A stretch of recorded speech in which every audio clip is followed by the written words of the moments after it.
My name is Paula Brough. I'm a professor of organisational psychology at Griffith University in Brisbane. Like many of you, I'm working from home. One of the difficulties at the moment that we all have is that a lot of people are feeling very anxious about the external world, what's happening on the news with the virus.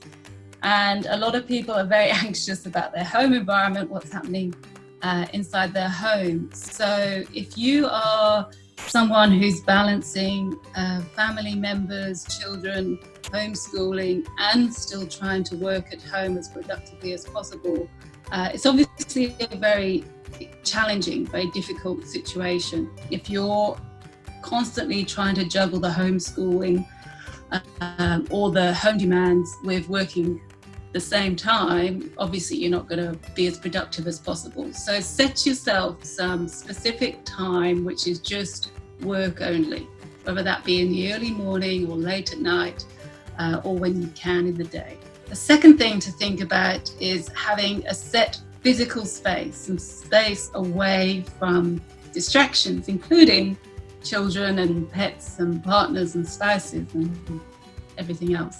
So find a quiet spot in your house, ideally a desk, ideally not your bed, where you can physically set up your workstation, your work at home station to do some work. And the third thing to think about to enable you to work most productively in these times is to focus on your psychological well-being. So give yourself some space for you, space and time for you.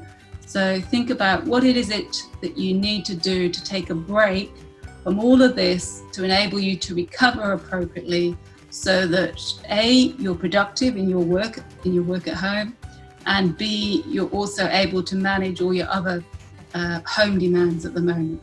So that might be take yourself out for some exercise, for a walk while we still can, take the dog for a walk, or have a long bath, or have some quiet time to yourself where you can sit and read. One thing that you may be experiencing at the moment is suddenly a lot more conflict with your partner, with your spouse.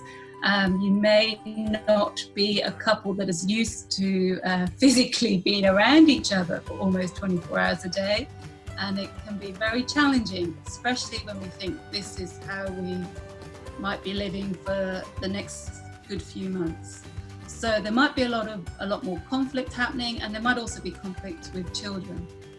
I think it's important to understand the cause of this. Everyone's feeling extra anxious, extra fractious at the moment, so extra stress. So I think just bear in mind that yourself and everyone else are not quite running at the normal level of tolerance at the moment. The second way to get through this really is to try, and I know it's a cliche, but to try and communicate very carefully and to consider, especially with young children, to consider their anxiety and not try to respond as sternly as you may normally. So just try and take a breath, give everyone some love and support. Talk with your partner about conflicts that are arising in a very, if you can, in the calmest way that you can, with a focus on problem solving, not just airing grievances. So another challenge at these times is job insecurity, either your own or your partner's. We are reading in the news, many people are losing their jobs.